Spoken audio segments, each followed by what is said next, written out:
जो संत की पहचान नहीं कर सकेंगे, जो संत का आशीर्वाद नहीं ले पाएंगे, जो संत की कृपा के पात्र अपने को नहीं बनाएंगे, वो भगवान की कृपा के पात्र भी नहीं हो सकते। इसलिए कथा में आप पढ़ेंगे रामचरितमानस में, जब ये महारानी सती महर्षि अगस्त्य की अवहेलना कर देती हैं, सत्संग को नहीं सुनती हैं, सत्संग का तिरस्कार करती हैं, इसका परिणाम ये हुआ कि जब वहां से सुन करके निकले हैं ना भगवान शंकर, और साथ में सती भी निकली है, तो रास्ते में राम भगवान मिले, साक्षात भगवान मिले। हे खगमृग हे मधिकर श्रेणी, तुम देखी सीता मृग नैनी। खोज कर रहे थे भगवान श्री राम, तो रास्ते चलते सती माता ने राम को भी देखा। अब देखा ही नहीं, भगवान शंकर ने राम को प्रणाम भी किया। जय सच्चिदानंद जग पावन, अस कहीं चले मनोज न सावन। भगवान शंकर ने राम भगवान को दूर से देखा, प्रणाम भी किया। सती से कहा कि देवी तुम भी प्रणाम करो। कहा हम जहां तहां प्रणाम नहीं करते, आप तो सब जगह प्रणाम करते, फिर तो हम प्रणाम नहीं करते। सती महारानी ने प्रणाम नहीं किया।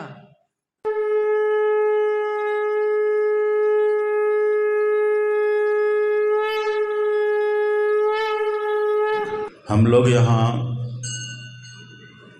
बैठकर सत्संग कर रहे हैं, माता सिंहवाहिनी का ये दरबार है। माता सिंहवाहिनी कहने का भाव, जिनका वाहन सिंह हो। सब कोई जानते हैं माता का 9 रूप है। 9 रूपों में सभी रूपों का वाहन सिंह नहीं है, मात्र 6 रूपों में सिंह का वाहन सिंह वाहन है। जो पहला स्वरूप है माता का, शैलपुत्री। शैलपुत्री का वाहन वृषभ कहा गया है। शैलपुत्री चूंकि भगवान शिव के साथ रहती हैं, भगवान शिव वृषभ की सवारी करते हैं, तो माता शैलपुत्री भी वृषभ पर ही सवारी करती है। और दूसरी है ब्रह्मचारिणी। ब्रह्मचारिणी माता पैदल चलती है, वो किसी वाहन पर बैठती नहीं, उनका कोई वाहन नहीं है, वो पैदल ही चलती है। कमंडल रखती हैं हाथों में, पैदल चलती है। और तीसरी माता है चंद्रघंटा, उनका वाहन है सिंह। चौथी है कुष्मांडा, उनका भी वाहन है सिंह। फिर है स्कंद माता, उनका भी वाहन है सिंह। फिर है कात्यायनी, उनका भी वाहन है सिंह। फिर है माता कालरात्रि, कालरात्रि का वाहन है गधा। वो गधा पर सवारी करती हैं, गधा पर वो चढ़ करके जहाँ तहाँ विचरण करती हैं। फिर है महागौरी, उनका भी वाहन है सिंह। फिर है सिद्धिदात्री, उनका भी वाहन है सिंह। तो 9 देवियों में, 9 माताओं में 6 का वाहन है सिंह, एक का कोई वाहन ही नहीं है, एक का वृषभ और एक का गधा। इस तरह से ये माता का वाहन है। सिंहवाहिनी कहने का भाव, जिनका वाहन सिंह हो। माता का जो प्रथम रूप है माता शैलपुत्री, ये शैलपुत्री ही माता पार्वती के नाम से प्रसिद्ध है।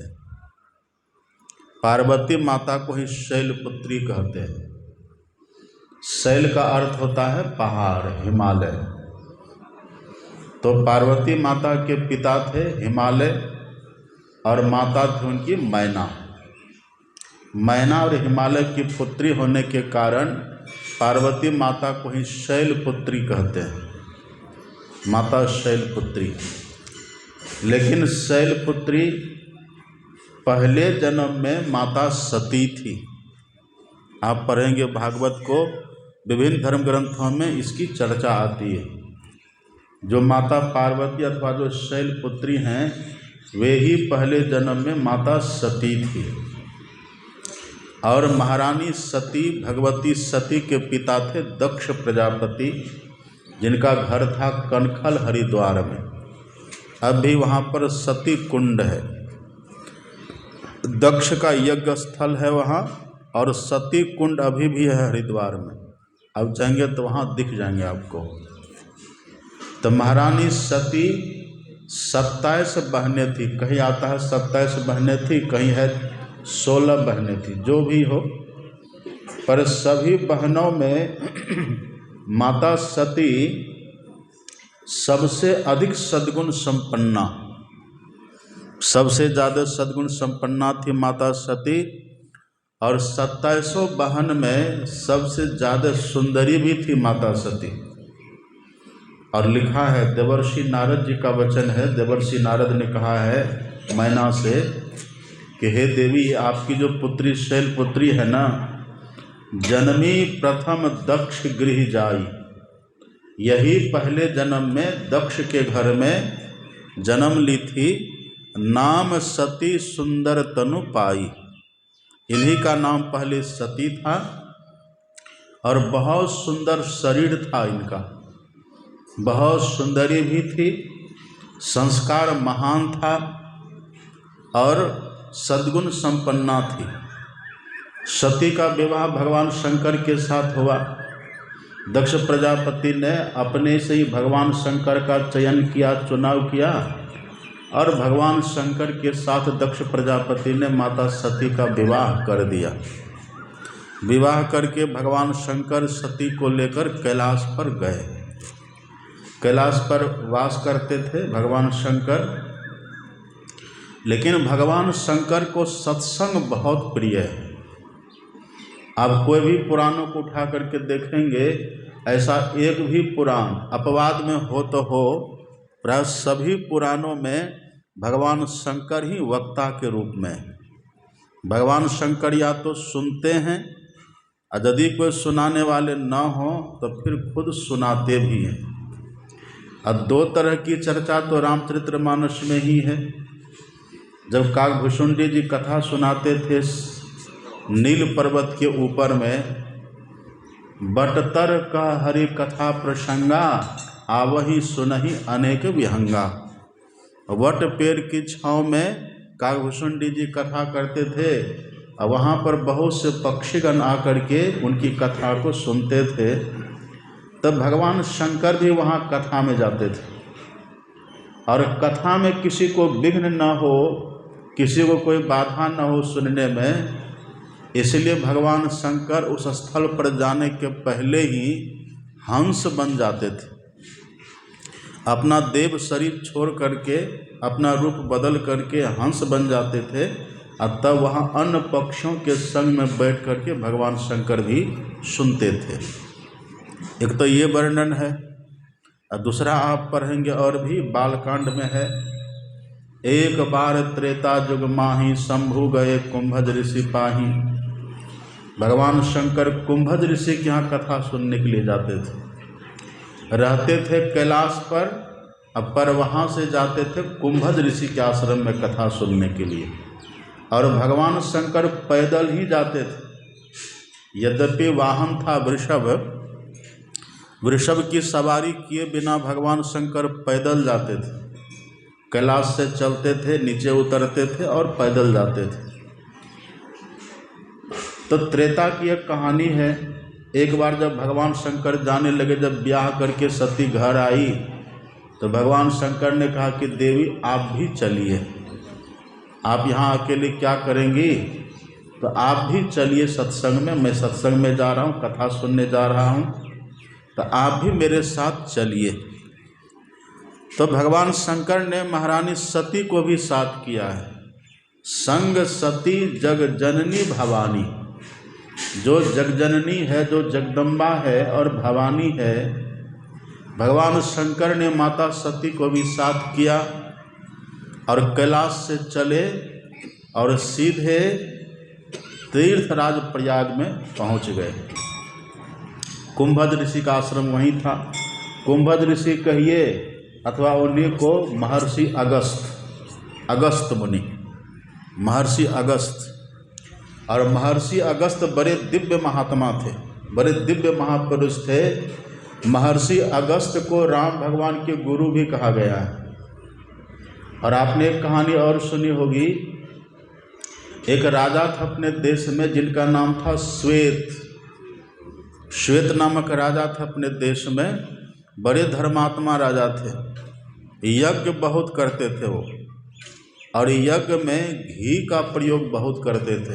हवन करते हैं ना, यज्ञ में जो आहुति करते, हवन करते, तो वहाँ घी का बहुत प्रयोग करते थे वो। बड़े धर्मात्मा राजा थे। पर जब उनकी मृत्यु हुई है तो मृत्यु के बाद उनको ब्रह्मलोक की प्राप्ति हुई। राजा श्वेत को ब्रह्मलोक की प्राप्ति हुई। और राजा श्वेत ब्रह्मलोक इसीलिए गए थे क्योंकि उन्होंने 1000 अश्वमेध यज्ञ किया था। यदि 100 अश्वमेध यज्ञ कोई करे तो उनको इंद्र का सिंहासन मिलता है।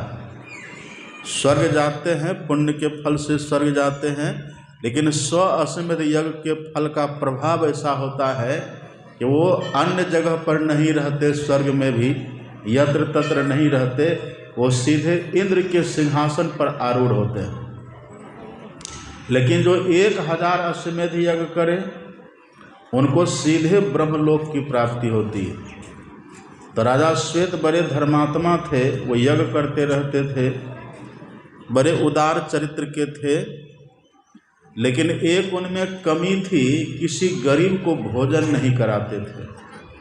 कोई भूखे प्यासे जो आते थे ना, तो उनको भोजन नहीं देते थे वो। अब बाकी सब सत्कर्म करते रहते थे। तो ब्रह्मलोक की जब उनको प्राप्ति हो गई तो ब्रह्मलोक गए। वहाँ तो बड़ी सुख सुविधा है, बड़ा आनंद का जीवन वहाँ। आप पढ़ेंगे ब्रह्मलोक की चर्चा, वहाँ कितना सुख है। ब्रह्मलोक में स्वर्ग से हजारों गुना अधिक सुख मिलता है। और स्वर्ग का जो सुख है ना, इस धरती पर जो बड़े से बड़े सम्राट होते हैं उससे सैकड़ों गुना ज़्यादा सुख होता है स्वर्ग में। और उससे भी हजारों गुना ज़्यादा सुख होता है ब्रह्मलोक में। अब जो भी सुख रहा हो, वहाँ रहते थे राजा श्वेत। लेकिन वहाँ रहने के बाद भी उनको भूख बहुत लगती थी, भूख से बेचारे परेशान हो जाते थे। तो कुछ दिन तक तो नहीं कहा, बात को दाब करके छुपा करके रखा, सहन करके रखा। लेकिन जब बर्दाश्त नहीं हुआ, उनकी सहन शक्ति से बातें बाहर हो गई, तो वहाँ अन्य ब्रह्मलोक वासियों से कहा कि देखिए मुझे यहाँ भूख बहुत लगती है। ये बात जब ये राजा श्वेत ने कही तो वहाँ अन्य ब्रह्मलोक वासियों को बड़ा आश्चर्य हुआ। यहाँ तो हम सबों को भूख नहीं लगती है, आपको क्यों भूख लगती है, कारण क्या है? तो आप जाइए ब्रह्मा जी के पास, ब्रह्मा जी को कहिए। राजा श्वेत इतना क्षुधा से इतना पीड़ित हो रहे थे, इतना क्षुधा पीड़ित वो हुए कि उनको ब्रह्मा जी के पास जाना पड़ा। ब्रह्मा जी के पास जाकर के कहना पड़ा कि हे ब्रह्मदेव, मुझे क्षुधा पीड़ा होती है, भूख से बड़ी व्यथा होती है, भूख बहुत लगती है। तब ब्रह्मा जी ने कहा था कि राजन, तूने यज्ञ तो बहुत किया और यज्ञ में न जाने कितने क्विंटल घी को तूने आहूत कर दिया, पर किसी गरीब को तूने भोजन नहीं कराया, किसी भूखे को तूने रोटी नहीं खिलाई। उसी का परिणाम यह है कि तुमको यहाँ पर भूख लगती है। अब इसका कोई यहाँ उपचार नहीं है, इसका एक ही उपाय है कि तुम यहाँ से जाओ धरती पर। और धरती पर जाओगे कैसे? मेरे पास विमान है, विमान ले जाओ, विमान में बैठो, विमान पर चढ़ो और ले जाओ, चले जाओ धरती पर। और वहाँ जा कर के तुम्हारा जो शरीर है ना मरा हुआ, वो मेरी कृपा से है वहाँ, अभी तक किसी अन्य जीव जंतु ने उसको भक्षण नहीं किया है। तो तुम जाओ और अपनी ही देह का मांस खा करके वापिस आओ, बस दूसरा कोई उपाय नहीं है। देखिए कैसे दुर्दशा होती है। अपने देह का मांस खाने के लिए कई तरह के पाप होते हैं। उसमें तो एक ये है ही है, जो गरीबों को भोजन न दे, जो दुखियों को, दीन दुखियों को, जो भूखों को भोजन न दे, उनकी ये दुर्दशा होती है। और दूसरा आप भागवत में पढ़िएगा, भगवान श्री कृष्ण का वचन है।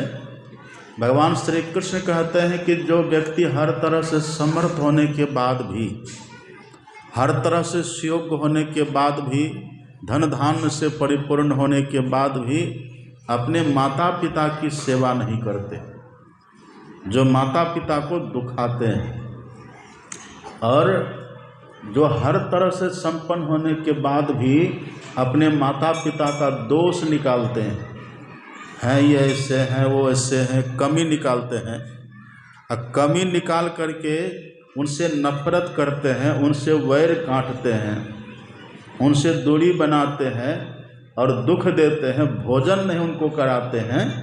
तब भगवान श्री कृष्ण ने कहा ऐसे व्यक्ति जब मरते हैं ना, तो स्व मांसम खादयंती ही, उसको जमदूत अपनी ही देह का मांस खिलाता है। कई तरह के ऐसे कर्म हैं, मरने के बाद व्यक्ति को अपनी देह का मांस खाना पड़ता है। ये सब कर्म के अनुकूल ये होता है। महर्षि अगस्त, ये राजा श्वेत को भूख इतनी लगती थी कि उस भूख में उनको ये भी नहीं सोचता था, उनको नफरत भी नहीं होता था कि देह का मांस कैसे खाएंगे। और वो भी देखिए, जो लोग मांस खाते भी हैं तो ताज़ा मांस न खाते हैं, और जो सड़ा हुआ, समझिए कई दिन का पड़ा हुआ, सूजा हुआ, अब उसके पास राजा श्वेत को जाना पड़ता था, और वही मांस खा कर के वो तृप्त होता था, उसकी भूख मिटती थी, और फिर वापस आता था ब्रह्मलोक। तो एक दिन किया, 2 दिन किया, 3 दिन किया, उनके साथ वही ये नियम चलता रहा। आखिर में राजा श्वेत ने ब्रह्मा जी से पूछा कि हे ब्रह्मदेव, आखिर ये दुर्दशा मेरी कब तक होगी, ये भूख मेरी शांत कब होगी? यहाँ तो अन्य ब्रह्मलोकवासी किसी को भूख लगती नहीं है, ये मुझे ही भूख क्यों लगती? तब ब्रह्मा जी ने कहा था कि देखो, तुम्हारा कर्म ही ऐसा है, यहाँ ब्रह्मलोक में आ करके, मेरे सानिध्य में रह करके तुम नित्य प्रति मेरा दर्शन भी करते हो, ब्रह्मलोक की सुख सुविधा में रहते हो, पर राजा तेरा कर्म ऐसा है, ये कर्म तुमको भोगना ही पड़ेगा। को न काहू सुख दुख कर दाता, निजकृत कर्म गौ सुन भ्राता, भोगना ही पड़ेगा। तो राजा श्वेत ने पूछा कोई उपाय है इसके लिए? तब राजा श्वेत ने ही कहा था एक उपाय है। बोले क्या? ब्रह्मा जी ने कहा धरती पर एक ऐसे संत अभी विचरण करते हैं, महर्षि अगस्त, वही कुंभद ऋषि। महर्षि अगस्त एक दिव्य संत अभी धरती पर विराजमान है। यदि उनका दर्शन कभी सौभाग्य से तुमको हो जाए और वो तुमको आशीर्वाद दे दे, इस दुर्गति से तुम बच सकते हो। कौन बोल रहे हैं बात? ब्रह्मा जी बात कह रहे हैं। ब्रह्मा जी का ये दर्शन कर रहे हैं, ब्रह्मा जी के सानिध्य में रहते हैं, प्रतिदिन संग साथ है उनका, पर कर्म के फल से मुक्ति नहीं है। ब्रह्मा जी ने कहा कि जब तुमको अगस्त जी का दर्शन होगा और अगस्त जी आशीर्वाद देंगे तुमको, उनके आशीर्वाद के फल से इस दुर्गति से तुम्हारी मुक्ति होगी, और कोई उपाय नहीं है। अब ये राजा श्वेत महर्षि अगस्त की प्रतीक्षा में, ये प्रतिदिन जाते तो थे, मांस खा लेते थे, पर ढूंढने पर भी वो मिलते नहीं थे। कोई सोचे कि संत को हम ढूंढ लें, संत की हम पहचान कर लें, संभव है? संत का दर्शन, संत की कृपा का बस 2 ही आधार है। या तो ईश्वर चाह ले किन्हीं को संत का दर्शन हो, ईश्वर चाह ले कि कोई मेरा दर्शन करे, तो जिनको ईश्वर अपना दर्शन देना चाहते हैं ना, उन्हीं को ईश्वर कृपा करके संत से मिलाते हैं। आप पढ़िएगा, लिखा हुआ रामचरितमानस में, संत विशुद्ध मिलई पर तेई अचितवई राम कृपा करीजे। जिनको राम कृपा की दृष्टि से देखते हैं ना और चाहते कि ये मेरे पास अभी मेरा दर्शन करे, तो संत ईश्वर की कृपा से तब संत का दर्शन होता है। एक आधार तो ये है। और दूसरा आधार है, दूसरा इसका संत दर्शन का कारण, संत ही यदि चाह ले तब, यदि संत ही किसी व्यक्ति का चुनाव करे कि फलाने का कल्याण होना है, फलाने का उद्धार होना है, फलाने का मंगल हो, कल्याण हो, यदि संत ही चाह ले ना, तो संत अपनी कृपा से अपनी पहचान किन्हीं को करवा देते हैं, या संत अपनी कृपा से किन्हीं को बलात् दर्शन दे देते हैं। यही दो बस कारण है, तीसरा कोई कारण नहीं है। तीसरा किसी वजह से व्यक्ति सोचे कि हम संत का दर्शन कर लेंगे, नहीं होगा। आप सोचे कि हम पुण्य के बल से संत का दर्शन कर लेंगे, नहीं। भाग्योदय होने से कर लेंगे, नहीं। पुण्य की पूंजी होने से ईश्वर की कृपा होती है, तब दर्शन होता है।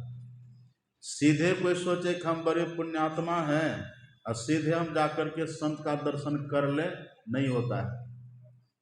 पुण्य की जब पूंजी बहुत हो जाती है, तब ईश्वर उनका चुनाव करते हैं और फिर उनका दर्शन करा देते हैं संत से। तो आप पढ़िएगा ना, भगवान शंकर का अकाट्य वचन सुन रहे थे ना, बिनु हरि कृपा न हो ईसो, दूसरा कोई विकल्प नहीं है, एकमात्र ईश्वर की कृपा। बिनु हरि कृपा न हो ईसो गावहि वेद पुराण।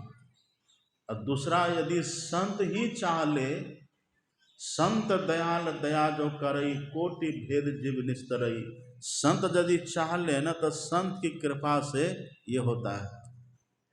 तो राजा श्वेत प्रतिदिन जाते तो थे, पर इनको दर्शन होता नहीं था। एक दिन महर्षि अगस्त अपने ही मन से विचरण करते हुए उसी होकर के गुजर रहे थे। ये राजा श्वेत जहाँ जाते थे, इनकी देह का जहाँ शव पड़ा हुआ था, उधर से ये गुजर रहे थे महर्षि अगस्त। राजा श्वेत विमान पर सवार होकर के वहाँ गए, स्थूल रूप में नहीं तो सूक्ष्म रूप में गए थे। वहाँ स्थूल रूप में तो थे नहीं, सूक्ष्म रूप में थे, सबको दिखते भी नहीं। और संजोग से महर्षि अगस्त जो उसी रास्ते से चले जा रहे थे, तो उन्होंने अपनी आत्मदृष्टि, संत के पास आत्मदृष्टि होती है, संत से कुछ छुपा हुआ नहीं रहता। चलते चलते महर्षि अगस्त ने देखा कोई दिव्य पुरुष है, विमान पर सवार होकर के आया है और मुर्दा का मांस खा करके फिर विमान पर चढ़ करके जा रहा है। ये दृश्य महर्षि अगस्त ने देखा, तो महर्षि अगस्त ने उसको रोका, ठहर जाओ। रुक गया। तब महर्षि अगस्त ने पूछा, तुम कौन हो? राजा श्वेत ने अपनी सब कहानी कह सुनाई। तब राजा श्वेत ने कहा कि महाराज, ये दुर्गति मेरी तब तक होगी जब तक महर्षि अगस्त का दर्शन नहीं होगा। क्या आप वही तो नहीं हैं? जैसे कहा आप वही तो नहीं हैं, महर्षि अगस्त ने कहा कि हाँ जी, मैं वही हूँ, मैं महर्षि अगस्त ही हूँ। विमान से पुनः उतरा और महर्षि अगस्त के चरणों में राजा श्वेत गिर गया, प्रणिपात हो गया, शरणागत हो गया, क्षमा याचना करी, उनका आशीर्वाद लिया। तब महर्षि अगस्त ने कहा कि ठीक है, जाओ, मेरा आशीर्वाद है, इस दुर्गति से तुम्हारी मुक्ति हो। जैसे कहा तुम्हारी मुक्ति हो, उसी समय उनकी भूख समाप्त हो गई।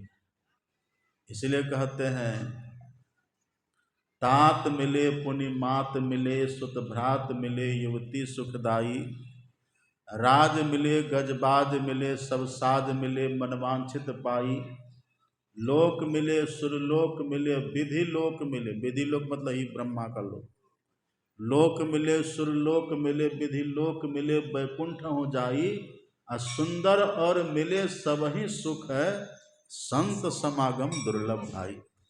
संतों का समागम बहुत दुर्लभ है। सभी लोकांतर भी हमें मिल जाए, पर संत का दर्शन बहुत दुर्लभ है। यही है महर्षि अगस्त, जिनकी एक कृपा मात्र से वो काम हुआ जो ब्रह्मा जी के द्वारा भी संभव नहीं हुआ था। इनके आशीर्वाद से राजा श्वेत की जो क्षुधा पीड़ा थी वो सदा के लिए समाप्त हो गई। फिर वो ब्रह्मलोक चले गए। वही ये महर्षि अगस्त इतने महान थे, इतने ज्ञानी थे, इतने दिव्यात्मा थे। ये इनके आश्रम में भगवान शंकर सत्संग सुनने के लिए आते थे। भगवान शंकर जब चले तो भगवान शंकर ने माता सती से कहा कि देवी आप भी चलिए, बड़े अच्छे संत हैं, महान संत हैं, आप भी चलिए। एक बार त्रेता जुग माही, शंभु गए कुंभज ऋषि पाही, संग सती जग जननी भवानी। साथ में माता सती भी आई हैं। लेकिन जैसे वहाँ दोनों आए महर्षि अगस्त के कुंभज ऋषि के आश्रम पर, तो कुंभज ऋषि ने देखा कि भगवान शंकर पधारे। अब भगवान शंकर अवधरदानी आशुतोष भगवान दिव्य स्वरूप में पधारे हैं। तो महर्षि अगस्त ने भगवान शंकर को एक ऊंचा शिलाखंड पर बैठाए, आसन दिए और माता सती को भी बैठाए। अब सती महारानी सोचती है कि भगवान भोलेनाथ ने तो ये कहा था कि कथा सुनने जा रहा हूँ, तुम भी चलो, सत्संग सुनने जा रहा हूँ, तुम भी चलो। तो यहीं पर आए हैं ये सत्संग सुनने के लिए, ऐसा लग रहा है। फिर वहाँ का दृश्य देखती हैं। आश्रम में शांति तो विराज रही थी, पर जैसे भगवान शंकर को आसन पर बिठा करके अर्घ आदि से उनका पूजन किया, और जैसे उनका चरण प्रक्षालन करने लगे, धोने लगे, उसी समय सती के भीतर कुछ कुछ हो गया, मतलब थोड़ा भ्रम हो गया।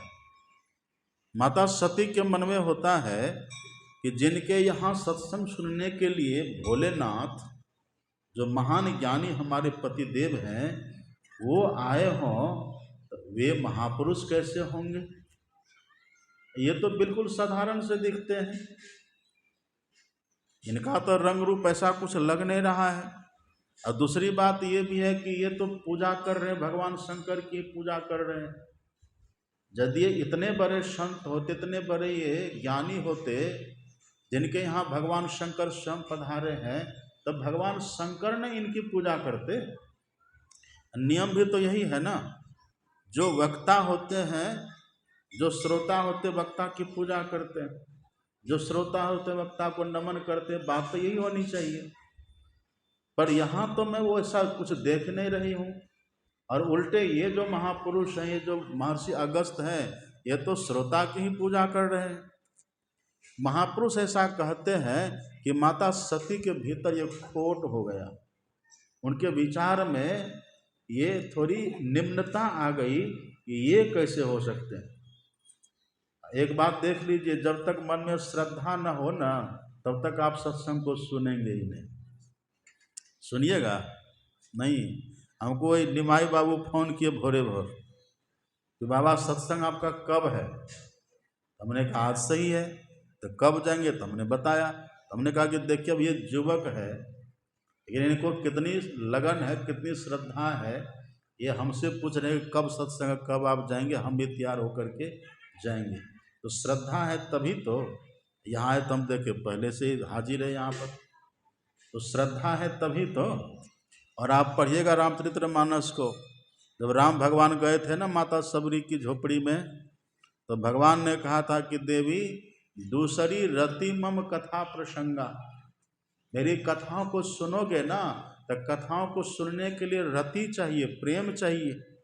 यदि प्रेम किसी के भीतर सत्संग के प्रति, कथा के प्रति न हो, वो सुन ही नहीं पाएंगे, नहीं सुन पाएंगे। अथवा यदि कथा में सत्संग में जाइए तो प्रेम से उसको सुनिए, श्रद्धा से सुनिए। और श्रद्धा नहीं होगी तो आप सत्संग को सुन ही नहीं पाएंगे। अश्रद्धा कब होती है? प्रेम होता है कब? जहाँ कुछ बड़प्पन दिखे, जहाँ कुछ विशेष दिखे, जहाँ कुछ महिमा हो, कुछ गरिमा हो, कुछ खास हो, जहाँ हमसे कुछ उच्चतर हो, विशेष हो, वही ना श्रद्धा होगी। जहाँ कुछ सद्गुण दिखेगा वही ना प्रेम होगा। ये तो आते पहले दुर्गुण ही देख लिया। अब माता सती कहती जैसा हमने सोचा था, अब जिनके आश्रम में भोले शंकर जा रहे हों, जिनके भ्रिकुटी के टेढ़े होने मात्र से पूरी सृष्टि में प्रलय मचता हो, अब वो जिनके दर्शनार्थ, जिनके प्रवचन श्रवणार्थ पैदल चल रहे हों, तो वो महापुरुष कैसे होंगे?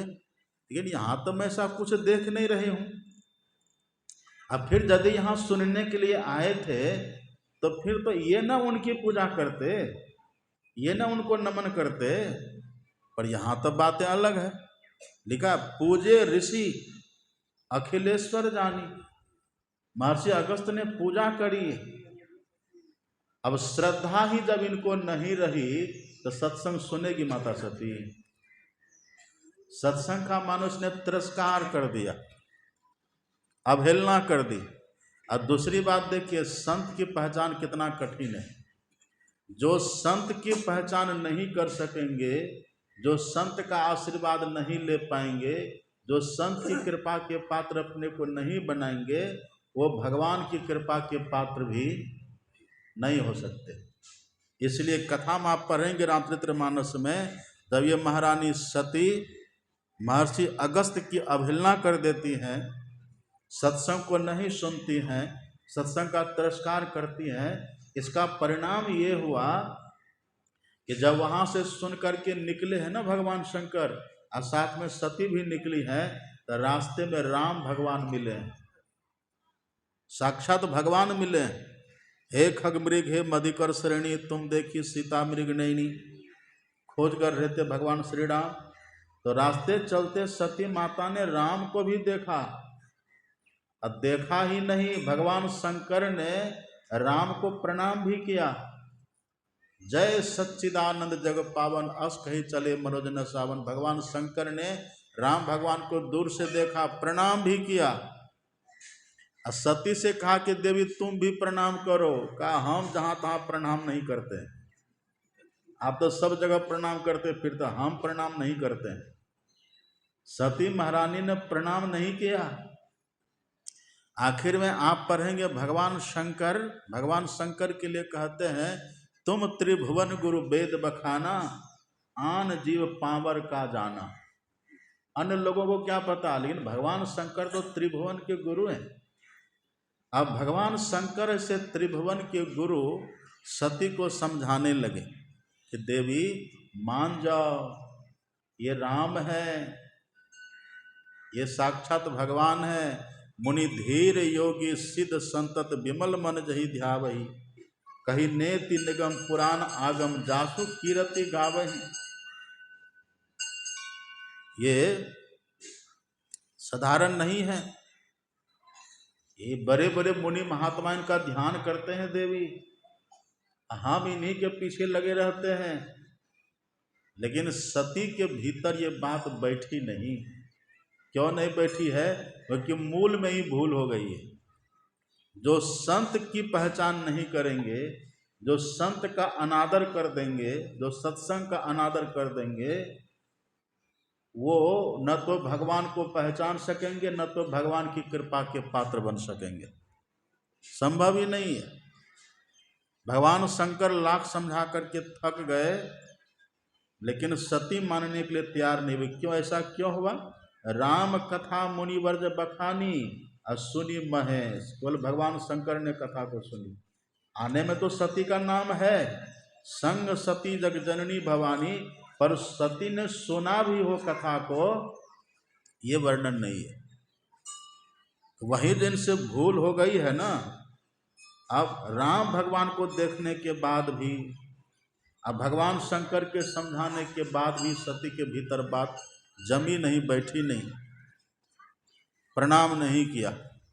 उल्टे सती के मन में होने लगा, ब्रह्म जो व्यापक बिरज अज, अकल अनिह अभेद, सो की देह धरी होई नर जाहि न जानत वेद। जिसको वेद भी नहीं जानते हैं, जिसको जो ब्रह्म है, जो अकल है, अनि है, अभेद है, ऐसे जो तत्व ब्रह्म है, ईश्वर है, सो की देह धरी होई नर, क्या वो देह धारण कर सकते हैं? ये कैसे संभव है? यदि मान लीजिए वो देह धारण करेंगे भी, पहले तो संभव ही नहीं है, सो की देह धरी हो ही न रहा, पहले तो संभव ही नहीं है। और यदि मान लेते हैं कि उन्होंने देह धारण किया ही हो, तो वो पागल की तरह खोजते फिरेंगे।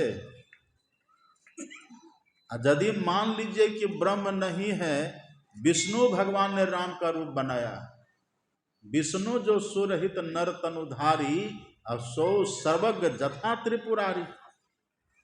यदि विष्णु भगवान भी राम बनते तो विष्णु भगवान तो सर्वज्ञ हैं, वो सब जानते, उनको पता होता कि मेरी पत्नी सीता का हरण किसने किया, उनको तो मालूम होता। फिर ये जहां तहां जिस जिस से क्यों पूछते? देखिए सती के भीतर कितनी कितनी बातें हुई। अब फिर सती के मन में ये भी होता है कि ये तो कह रहे भगवान है, हमें तो ये स्वस्थ मनुष्य भी नहीं दिख रहे, तो कोई पागल पागल की तरह लग रहे। यदि अच्छे मनुष्य भी होते ना, तो मनुष्य मनुष्य से न पूछेगा कि मेरी पत्नी कहाँ गई। ये तो पेड़ से पूछ रहे हैं, ये तो पशु पक्षी से पूछ रहे, ये तो स्वस्थ मनुष्य भी नहीं है। देखिए कितनी बड़ी बड़ी बातें। अब एक तरफ तो सती के मन में ये बात चल रही है, महारानी सती के मन में, और दूसरी तरफ महारानी सती के मन में होता है कि शिव सर्वज्ञ कह सब कोई। भगवान शिव को सब कहते कि ये सर्वज्ञ हैं, ये झूठ कैसे कहेंगे? जब भगवान शंकर सर्वज्ञ हैं, शिव सर्वज्ञ जान सब कोई, तो ये फिर झूठ कैसे कहेंगे? अब सती के मन में इधर ये भी भाव जग रहा है, ब्रह्म जो व्यापक विरज अकल अनि अभेद, ये भी चल रहा है। अब विष्णु जो सुरहित नर तनुधारी, सो सर्वज्ञ जथा त्रिपुरारी, ये भी चल रहा है। ये भी चल रहा है, शिव सर्वज्ञ जान सब कोई, ये भी चल रहा है। शिव जी का वचन झूठा नहीं हो सकता है। अब इतना विचार का बवंडर चला है सती के भीतर में, सती परेशान होकर के अपना सिर पकड़ लिया कि ये क्या हो गया। अब भगवान शंकर इलाज कर रहे हैं, लेकिन तब भी महारानी सती को सचेत नहीं हुआ। अंतिम में भगवान शंकर ने देखा कि ला इलाज बीमारी इनको पकड़ लिया है। तब भगवान शंकर कह देते, जो तुम्हारे मन अति संदेहु, तो जाय कि न परीक्षा लेहु। यदि तुम्हारे मन में अत्यंत संदेह हो ही गया है, एक काम करो ना, तुम खुद जाकर के परीक्षा करो, देखो वो भगवान है कि नहीं। और जैसे कहा तुम खुद जाकर के परीक्षा करो, बस सती महारानी चल दिया। ये भी नहीं कि इतने बड़े इतने महान हैं तो इनकी बात पर हम विश्वास करें। जैसे कहा परीक्षा करके देखो, तो चल दी तुरंत। और जैसे सती वहां से हटी, तुरंत भगवान शंकर कहते हैं, वही है सोई जो राम रचि राखा। ये भगवान शंकर की देखिए व्यवस्था की बात। लोग अपने घर में विवश होते हैं, कोई भगवान शंकर को परास्त कर पाएंगे, उनको कोई विवश कर पाएंगे? लेकिन देखिए अपने घर में क्या हो रहा है, अपने घर में देखिए क्या हो रहा है। एक व्यक्ति ने कुल्हाड़ी से कहा, तुम मुझे क्यों काट रहे हो? कुल्हाड़ी से, बांस ने, लोग बांस कुल्हाड़ी से काटते हैं ना, तब बांस ने कुल्हाड़ी से कहा, तुम मुझे क्यों काटती रहती हो? तुम मुझे काटती रहती हो, क्यों काटती हो? तो कुल्हाड़ी ने कहा, मेरे साथ तो तुम्हारी जाति का लगा हुआ, तभी तो हम तुमको काटते हैं। बांस में वो रहता ना, बांस का तो लगाते कुल्हाड़ी में डंटा, और तुम्हारी जाति का मेरे साथ है, तभी तो तुमको हम काटते हैं। तो लोग अपने से ही परेशान होते हैं। भगवान शंकर जो कहीं पर कहीं झुकते नहीं, भगवान शंकर जो अजय हैं, भगवान शंकर तुम त्रिभुवन गुरु वेद बखाना, लेकिन देखिए अपने घर में ही क्या हो गया। एक प्रोफेसर साहब थे ना, तो कॉलेज जाते थे, पढ़ाते थे बच्चों को, कितना बच्चे उनसे पढ़ करके बड़े बड़े पद पर चले गए, कितना डॉक्टर इंजीनियर बन गए, कितना MLM सबके बड़े बड़े पद पर चले गए प्रोफेसर साहब। अब वो जब घर आते थे ना, तो उनकी पत्नी कहती थी, छोटे बच्चे जो थे घर में, पत्नी कह जरा बच्चे को चुप करिए, देखिए कितना रो रहा है। तो बच्चे को गोद में ले प्रोफेसर चुप करवाने का प्रयास करे, तो बच्चा जल्दी चुप होता है? रोता हुआ बच्चा चुप नहीं हो। उनकी पत्नी कह का ऐसे चुप नहीं होगा, कहा तब का बिल्ली बनिए आप बिल्ली बनकर के म्याऊं म्याऊं करिए, तब वो चुप होगा।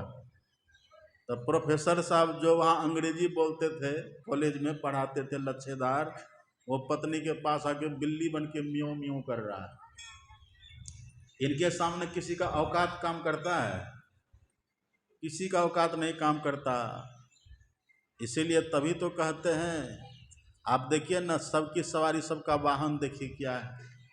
कोई चूहा पर चढ़ते हैं, कोई मोर पर चढ़ते हैं, कोई गरुड़ पर चढ़ते, कोई हंस पर चढ़ते हैं, लेकिन माता का वाहन देखिए सिंह है।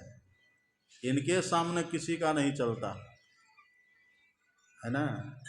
तो भगवान शंकर भी जहाँ विवश हो जाते हैं, भगवान शंकर ने कहा, होई है सोई जो राम रचिता राखा, अब को करी तर्क बढ़ा वही सका। कौन इतना तर्क वितर्क करे, अब जो होगा होगा। इतना भगवान शंकर सोचे, अस कही लगे जपन हरि नामा, अस कही लगे जपन हरि नामा, गई सती जहाँ प्रभु सुख धामा। भगवान शंकर विवश होकर कहा कि होगा जो होगा सो होगा। अब अपना वहीं आराम से भगवान शंकर बैठ गए और बस जप करने लग गए, भजन में लग गए भगवान शंकर। इधर वही महारानी सती, मूल में भूल हो गई है ना। अभी आपने जो वेद में पाठ में सुना था, वेद भगवान का जो वचन पाठ में सुने होंगे, इस पाठ को आपने कई बार सुना होगा। ओम युंजाना प्रथमं मनस्तत्वाय सविताध्यम अग्निर ज्योतिर्निचाय पृथिव्याद्या भरत।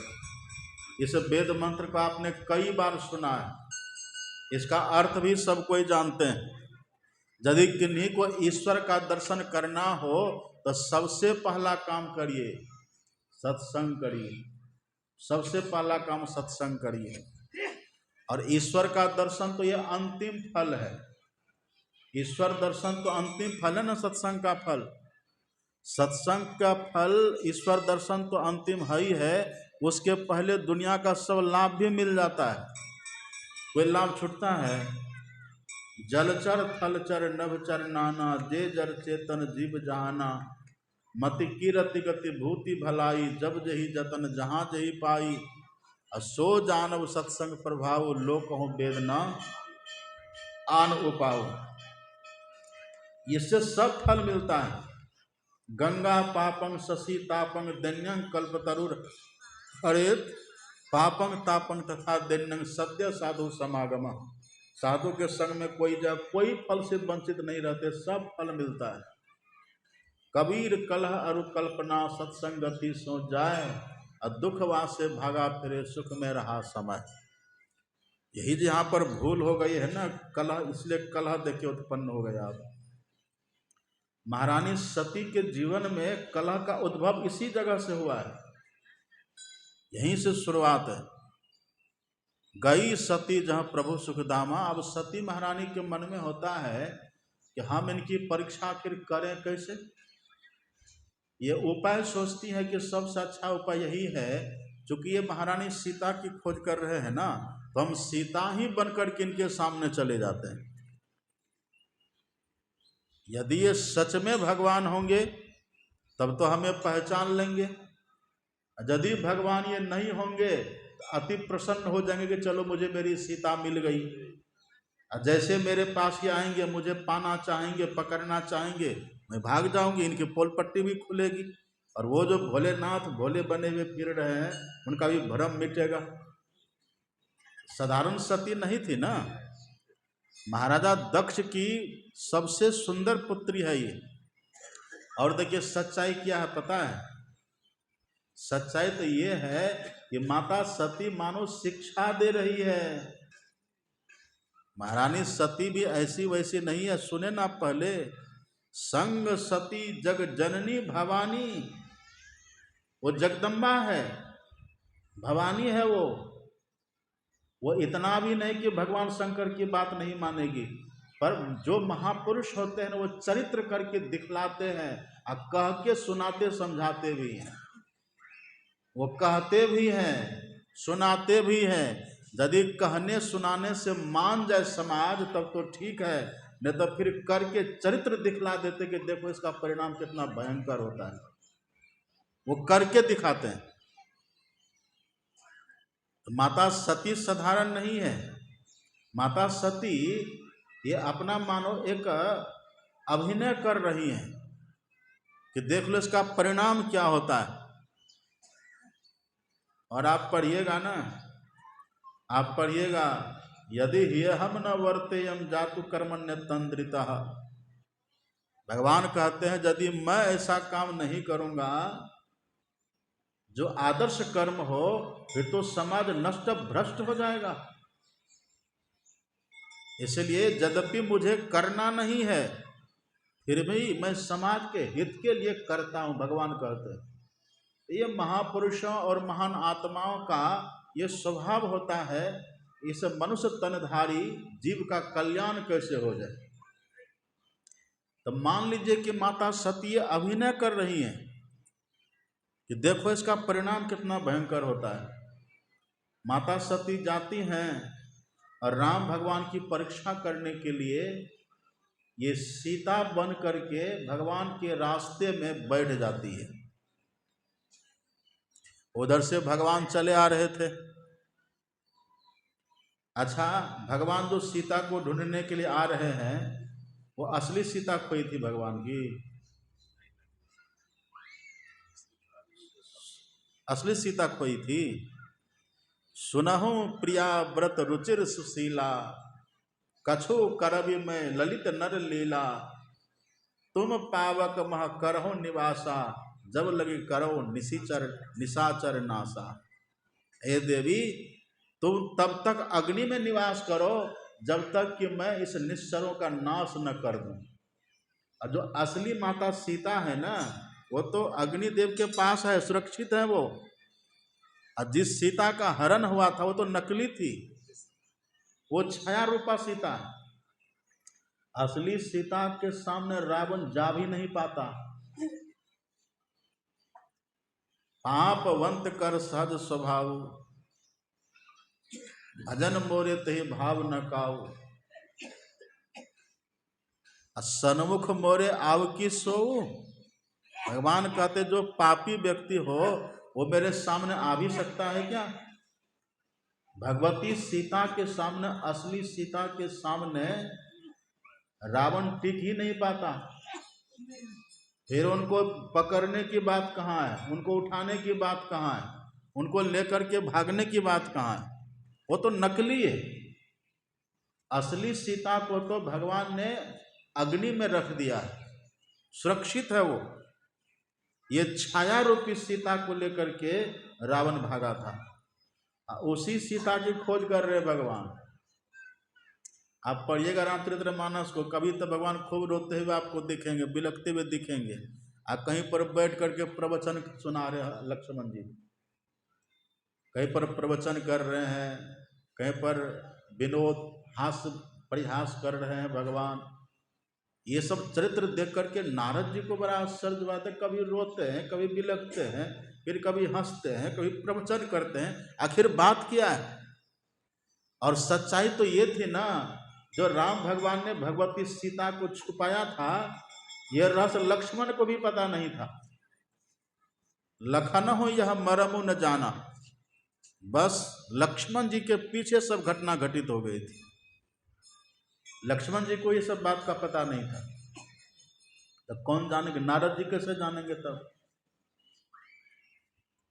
तो भगवान राम तो लीला कर रहे हैं ना। अब सती महारानी जाती है सीता बन करके, उन्हीं के मार्ग में बैठ जाती है। अब बैठ करके सावधान भी है, क्योंकि सती वास्तव में है भी सती, पर पुरुष स्पर्श से बहुत दूर है। राम हमें छू भी न ले, वो सावधान भी है, पर उनकी पोल पट्टी भी खोलना चाहती है। पर ये मानो उनकी लीला हो कि देखो, जो संत की अवहेलना करे, जो सत्संग का तिरस्कार करे, यदि मेरे जैसे भी कोई हो ना, उनकी भी दुर्गति हो जाती है, तो आम लोगों की बात क्या है। भाव है ना ये। अब सती जी जाती हैं, सीता बन करके बैठ गई, राम लक्ष्मण चले आ रहे हैं, और जब चलते चलते करीब आए, थोड़ा पहले ही रहे, थोड़ा दूर ही रहे, दूर से ही भगवान कहते हैं, सती जी आप यहाँ हैं, अब भोले बाबा कहाँ है। अब जैसे कहा भोले बाबा कहाँ है, उनका जो नाम लिया, अब तो सती को सुन करके बेचारी पसीना से लथपथ हो गई, डर गई वो, ये तो हमें पहचान लिया, हम तो सीता बन करके बैठे हुए थे। और सीता मेकअप करके नहीं बैठी थी, अपनी रिद्धि सिद्धि के बल से भगवती सती साक्षात भगवती सीता बनी थी। लेकिन आत्मा तो अलग अलग है ना, आत्मा तो सीता माँ की आत्मा अलग है और सती माँ की आत्मा अलग है। शरीर हुआ है सीता के शरीर की तरह, आत्मा तो नहीं हुई ना। अब भगवान शरीर को देखते हैं, यदि राम शरीर को देखते तो सबरी का जूठा बेर खाते, यदि राम शरीर को देखते तो सूर्पनखा के नाक कान कटवाते कभी। सूर्पनखा तो बहुत सुंदर बन करके गई थी, बहुत दिव्य, तुम सम पुरुष न मौसम नारी, यह संजोग विधि रचा विचारी। यदि राम किसी के शरीर की महत्ता देते तब फिर सूर्पनखा को स्वीकार कर लेते। यदि राम शरीर की महत्ता देते तो सबरी का जूठा बेर क्यों खाते, वो तो कुरूपा थी देखने में, वो भी जूठा बेर खिलाई थी, जूठा बेर तब खाते नहीं खाते। वास्तव में राम आत्मा को देखते हैं, राम भगवान आत्मा को देखते हैं, और जो साधारण व्यक्ति होते हैं उस शरीर को देखते हैं। संत और भगवंत हमारी देह को कभी नहीं देखते, लगता है कि देह को देखते, लगता है, पर उनकी दृष्टि इतनी पैनी होती है, उनकी आत्म दृष्टि ऐसी होती है, वो हमारे सभी शरीरों का भेदन करके आत्मा को झांक लेती है। तो सती सीता का वेश बना करके बैठी तो थी, सीता का शरीर मानो धारण कर लिया हो, बैठी तो है, लेकिन राम ने सीधे सती को देखा है। राम ने देखा कि ये सती, ये आत्मा सती की आत्मा है, इसलिए कहा कि सती जी आप यहाँ हैं, अब भोले बाबा कहाँ हैं। तब सती डर जाती, डरने का अभिनय करती है, महारानी सती डर जाती है, और डर, इतना डरी सती कि डर करके, इतना डरी कि डर करके आंख बंद कर लिया। और जैसे सती ने आंख बंद किया तो देखती है भीतर में राम लक्ष्मण सीता तीनों है ही है, तीनों चले जा रहे हैं। अब डर के मारे आंख बंद की तो देखती तीनों भीतर में है, और आंख जब खोलती है, अब बाहर में जिधर ही देखे उधर उनको वही दिखाई पड़े, राम लक्ष्मण सीता तीनों दिखाई पड़े। पसीना से बेचारी भीग गई, पसीना से लथपथ हो गई। तब भगवान ने कहा कि आप चिंता मत करिए देवी जी, घबराइए मत, आप जाइए, आप पधारिए भोलेनाथ के पास, आप निर्भय होकर के जाइए। जब राम भगवान ने कह दिया आप निर्भय होकर के जाइए, तब सती महारानी वहाँ से चली। अब रास्ते में सोचती चली जा रही है कि ओह, हमने बेकार ही अपने पतिदेव की बात नहीं मानी, मुझे मान लेना चाहिए था, पर उनकी बात मैंने नहीं मानी, ये मुझसे बहुत बड़ा अपराध हो गया। अब भगवान शंकर वहाँ भजन कर रहे हैं। देखिए महापुरुषों का यही लक्षण है, कितना भी विघ्न हो, कितनी भी बाधाएं जीवन में आवे, कितना भी संकट झंझावात जीवन में आवे, जो अंतर्मुखी होकर के भजन करने के लिए सीख लिया है ना, वो कभी दुखी नहीं होते। भगवान शंकर दुखी नहीं है। अस कहे लगे जपन हरि नामा, भजन में लगे हैं वो। और सती जब यहाँ से गई समीप महेश तब हंसी, भगवान शंकर हंसने लगे। अब ये भी नहीं कि इनको हम ऐसा सीरियस बन करके दिखावे और ये डर जाए। जैसे सती वहां गए तो भगवान शंकर हंसने लगे, मुस्कुराने लगे। अब मुस्कुराते मुस्कुराते भगवान शंकर कहते हैं, साच कहो सब बात लीन परीक्षा कवन विधि। हे देवी, आपने किस प्रकार से परीक्षा ली, सब सही सही कह दो, हमें सही सही सुना देना। भगवान शंकर पति है ना, भगवान शंकर पतिदेव है, लेकिन है तो आखिर भगवान। भगवान शंकर कहते कहीं मेरे सामने झूठ न बोल जाए। भले हम लौकिक दृष्टि से इनके पति हैं, लेकिन हम हैं तो भगवान, हम हैं तो संहारक शक्ति है ना, हम साधारण तो है नहीं। तो कम से कम मेरे सामने झूठ न बोले, ये पहले कह देते भगवान शंकर। लेन परीक्षा कवन विधि, साच कहो सब बात। हे देवी, साच कहना, सत सत कहना, आपने किस प्रकार से परीक्षा ली। लेकिन सती घबराई हुई इतनी थी, इनके मुंह से निकल गया। रास्ते में सोचती भी चली आ रही थी ना, क्या कहेंगे, क्या जवाब देंगे। मैंने पति की बात नहीं मानी, ये परीक्षा मुझे नहीं लेनी थी, मैंने बड़ी भूल कर दी, अपराध हो गया मुझसे। ये तरह तरह की बातों के भीतर चल रही थी ना पहले से। और अचानक जो भगवान शंकर ने पूछा कि आपने किस प्रकार से परीक्षा ली, सती के मुंह से निकल गया, कछु न परीक्षा ली न गुसाई, किन्हें प्रणाम तुम्हारे ही नाई। हे स्वामी, मैंने कोई परीक्षा नहीं ली, बस आप ही की तरह जैसे आप प्रणाम किए थे ना, ऐसे मैंने भी प्रणाम किया।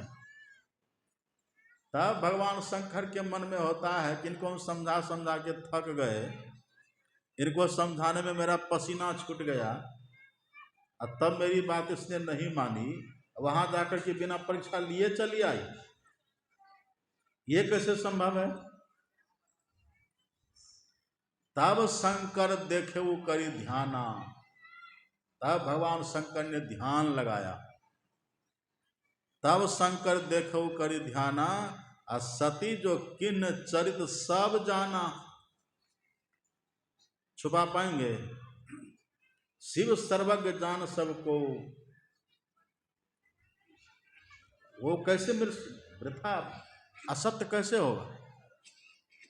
शंकर भगवान ने देखा इसने सब तरह से परीक्षा ले ली, और मेरे पूछने पर उसने झूठ कहा। अब परीक्षा भी जैसे तैसे लेती तो चलो की बात है, ये तो सीता बन गई, सीता बन गई है ये।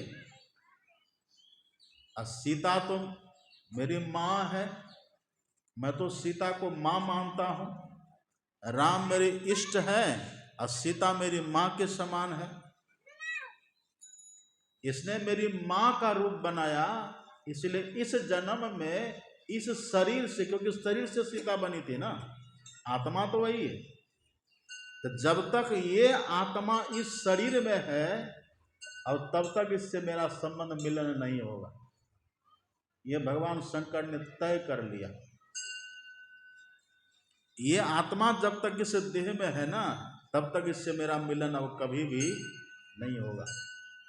भगवान शंकर ने उनको मन से निकाल दिया, और जैसे मन से निकाला, आकाशवाणी होती है, धन्य है आप।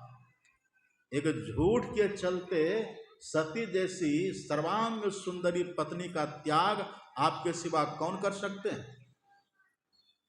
आकाशवाणी सती ने जैसे सुना, अरे इसने तो मेरा त्याग कर दिया। सती घबरा गई। शंकर भगवान कैलाश पर गए और शंकर सहज स्वरूप सम्हारा, लगी समाधि अखंड अपारा। भगवान शंकर अपने स्वरूप में जगे, स्वरूप में जगे मतलब अपनी आत्मा की पहचान, अपनी आत्मा में जग गए, मतलब सभी आवरणों से, बंधनों से, पर्दों से अपने को निकाल करके अपनी आत्मा का दर्शन। एक बात देख लीजिए, ईश्वर का दर्शन वही करते हैं जो अपनी आत्मा का दर्शन करते हैं। और जो अपनी आत्मा का दर्शन कर लिए ना, अब वो सबका दर्शन कर लेंगे। अपनी आत्मा का दर्शन करने वाले वो राम का भी दर्शन करेंगे, कृष्ण का भी दर्शन करेंगे, शिव का भी दर्शन करेंगे, भगवती का भी दर्शन करेंगे, और वो ईश्वर का भी दर्शन करेंगे, परमात्मा का भी दर्शन करेंगे। उनसे कुछ छुपा हुआ नहीं रहेगा। इसलिए हमारे सदगुरु महाराज जी कहते थे, भगवान शंकर महान योगी और महान सत्संगी। भगवान शंकर साधारण नहीं थे, और भगवान शंकर योगियों की दृष्टि वाले, योगिन परम तत्वमय भाषा। भगवान शंकर, शंकर सहज स्वरूप सम्हारा। सम्हारा का मतलब क्या? अपने स्वरूप तक पहुंच गए, सूरत जग गई, अपने आप का दर्शन हुआ। और अपने आप का दर्शन करने के बाद यदि व्यक्ति किसी की समाधि लगे ना, फिर वो समाधि अखंड होती है। सहज समाधि अखंडित जाकी जग मिथ्या ठहराया है। उनके लिए संसार है ही नहीं।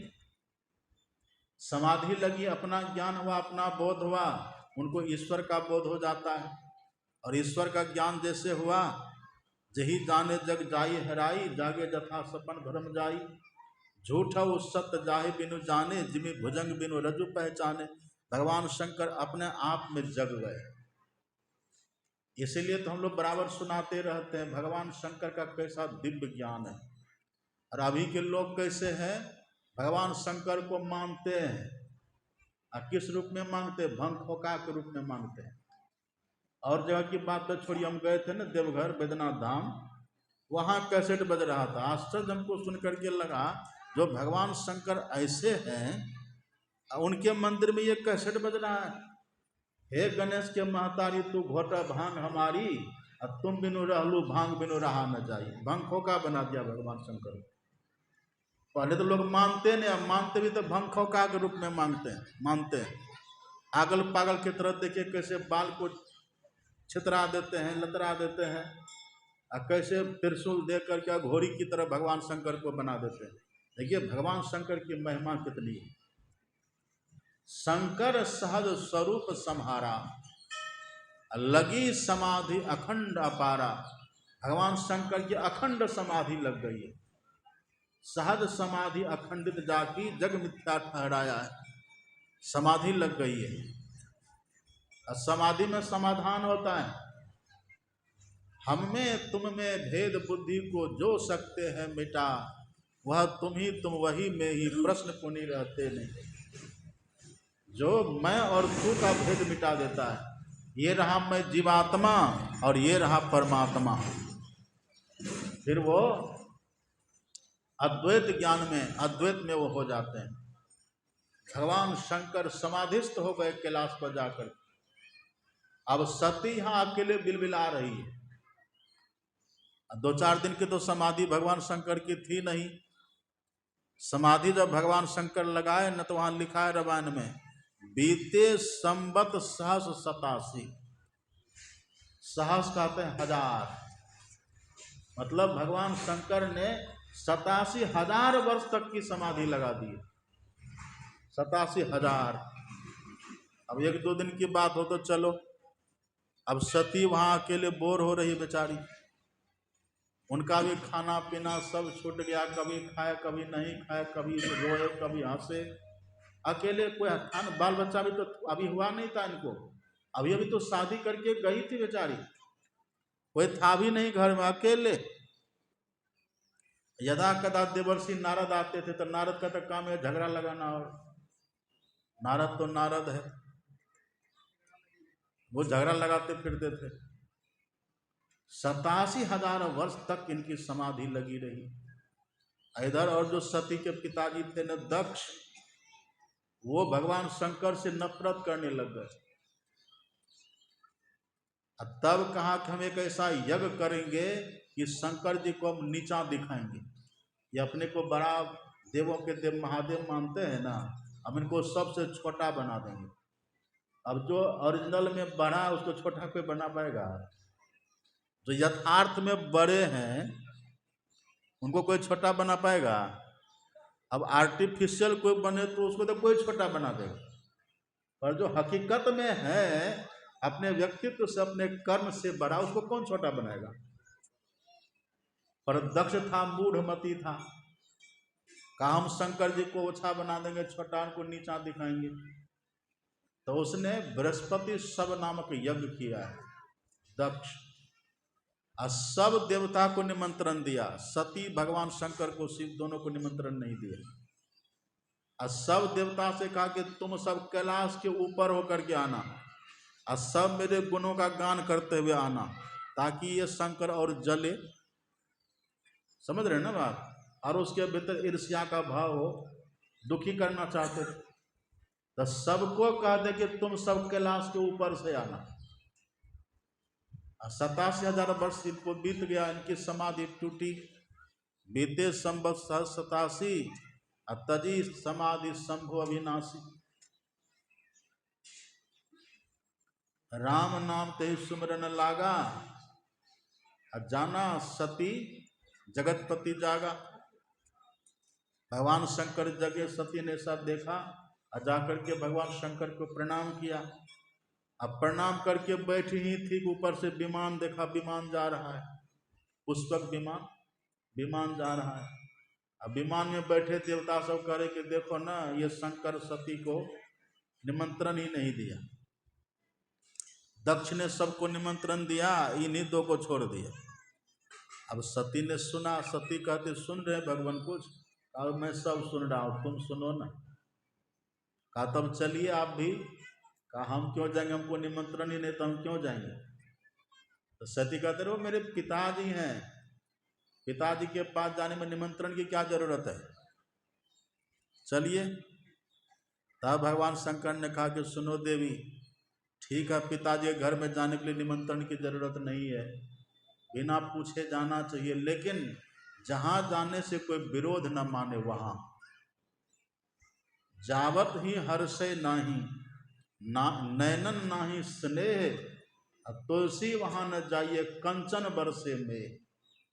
जहां जाने से व्यक्ति को प्रसन्नता न हो, हर्ष न हो, वहां यदि सोने की ही वर्षा हो न, तब भी नहीं जाना चाहिए। मत जाओ देवी। पर सती में एक तो बाल हटो, तभी शादी करके गई ही थी वो, अत्रिया हट अलग है। उसने हट कर दिया कि नहीं हम तो जाएंगे ही। अब जब देख लिया कि हट कर रही है, तो तब भगवान शंकर ने कहा ठीक है जाओ, मैं नहीं जाऊंगा।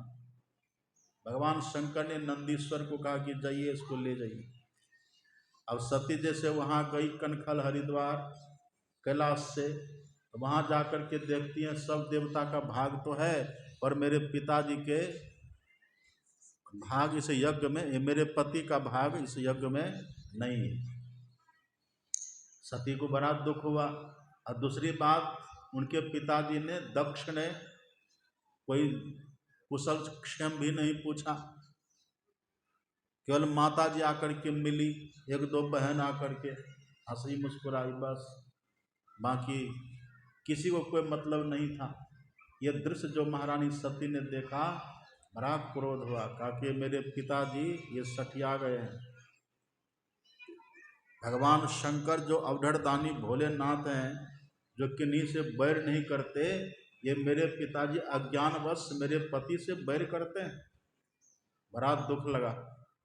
तब सती ने कह दिया कि ऐसे मेरे पापी पिता जो भगवान शंकर से बैर करते हैं, इनसे जन्मा हुआ शरीर को हम रख नहीं सकते।